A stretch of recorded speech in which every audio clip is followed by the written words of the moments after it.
Welcome to Saturday night.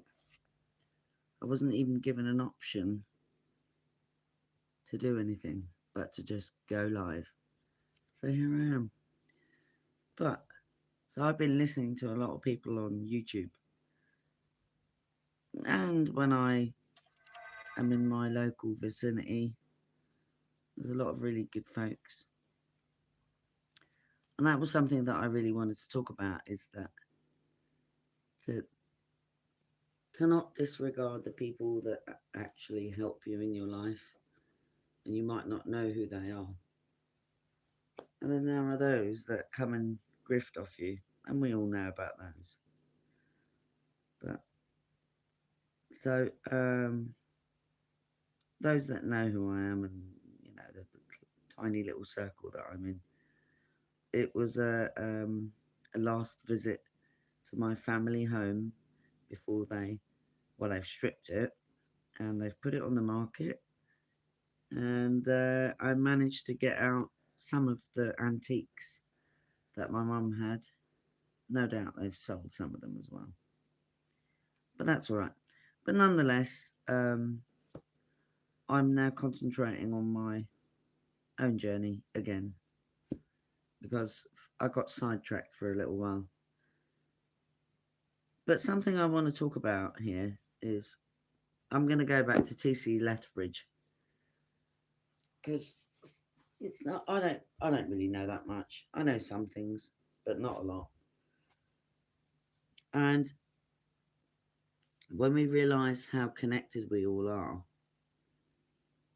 and how much we can help one another, some fascinating things start to happen. And this is not religious or anything by any means. Um, so I don't actually know where I left off from TC Lethbridge, because I'll go to Castaneda, and then I'll read some Douglas Adams, and then I'll go read some from this book, which actually was one of my mum's books, and a lot of them they took when they cleared the house. So it's you got to take from your life what you can. And so I'm going into a peaceful time now, because the last 2 years, just slightly more, have been kind of interesting, shall we say. I'm trying not to be emotional here. However, my point is that the true friends are few. The ones that speak pretty words to you are not true. Actually, I've just found where I finished off from in TC Lethbridge. There's a really interesting diagram in here from it's a privet hawk moth resting in a rivet on a 17th century Korean blue and white plate. The two forelegs are on the rivet. Now, I should probably show you this, and it's kind of dark in here, so just bear with me, please. Sorry, babies. Oh, by the way, I've got rabbits. Little rabbits. They're so cute. So, let's see if we can do this. Don't look at me. Look at this. It's not a really good... This has got a shitty camera. Why is that? Let's see now. That is difficult to see. Well, anywho, that's really not the point. It's not the picture. It's really more about what pictures we see in our journey through life.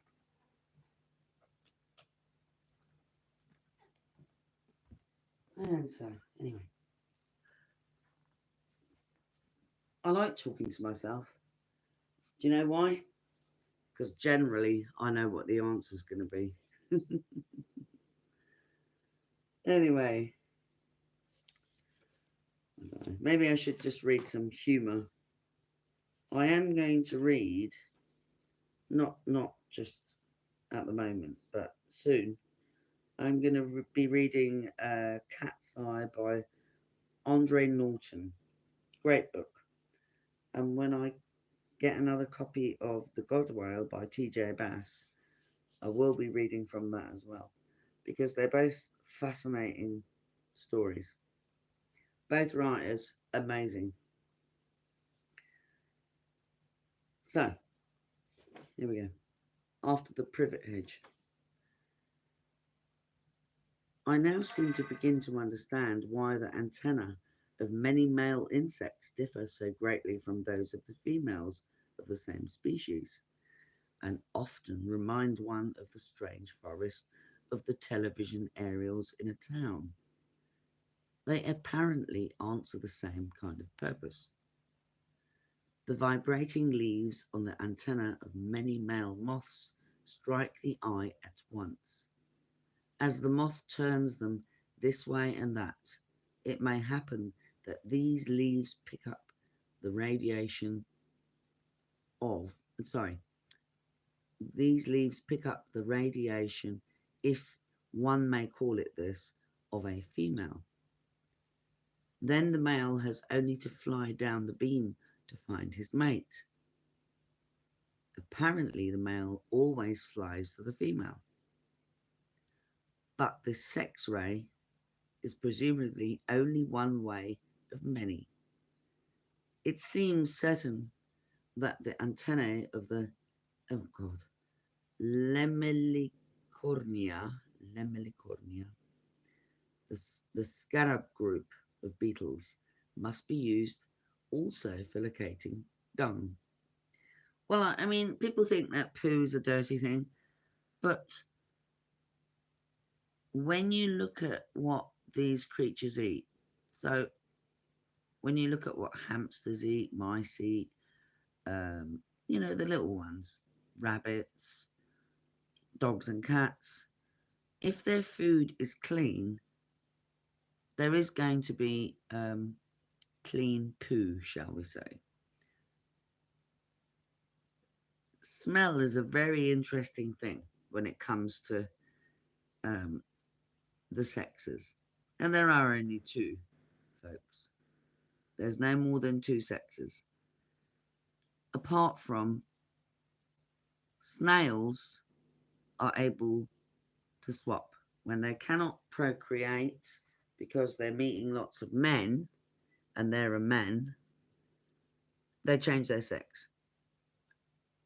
Now, that's fascinating to me because that's not asexual. And I'm sure there's lots of other creatures that can do the same thing. But this is way beyond just physical, you know, procreation. This is about connection, conscious connection, and that's what T.C. Lethbridge. And funny, I never really got into his stuff, but I can see things, and I've seen a lot of things happen before they happened. And I've also connected with a lot of people. I don't know what the word is for that. Astrally, I mean, there's all these words, but so many connections that are not on the physical plane. So when I read these kind of works from people that I really didn't think much of this guy's writings, but it's actually pretty much what I am. I'm one of the people that sees. I don't really talk about this very much. Now and again, I'll chat with people, and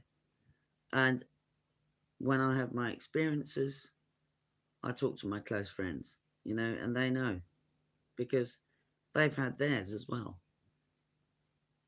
Ultimately, this isn't really about T.C. Lethbridge. Ultimately, this is about us, right?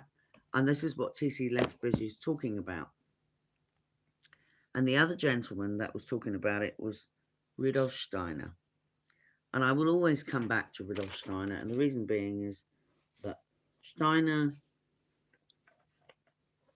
and I'm only going to go from my perspective, I do know people that have benefited massively through that, and generationally, way back, but even younger ones. So, my age and younger than them, and us, and me, rather. I. The connection that we have, and this is what Steiner was talking about when he is educating, because he didn't just build a school, he lectured for adults. He also taught about bringing back regener- regener- regeneratively farming, which is biologic dynamic farming, which means you do not grow monocrop. Because when you grow monocrop, you're going to kill everything around it. It doesn't work. It's not natural, and we are natural. When we remember what we actually are and why we're here, and that is to create, not just procreate, not just to make babies, but to create and to take care. We are the caretakers of this land. Whatever shape you think it is, irrelevant. I don't know what shape it is. Could be any kind of shape. I think it's a potato, a big gargantuan potato. But so, T.C. Lethbridge and Rudolf Steiner have actually got a lot in common because they talk about the same kind of stuff in different words. And that is that connection that we have with our nature. And that's our spiritual nature. It's not going into a building going kumbaya, my lord, and all that stuff. It is about knowing how to grow, knowing how to utilize the right ways from what nature gives you for the right aspect of what you're building. So that might be growing food, making clothes, farming of any kind, whether it's animal or and so people seem to forget this. So mycelium is a really massive part of what we are, every aspect of life. Mycelium is it's like the brain of our world, right? It's literally the brain of our world. And also, that is whom we are closest related to. Not monkey, mycelium. And on that note, have a great end of week, and may you have great days ahead. And if you care to listen, I thank you very much. In Lakesh.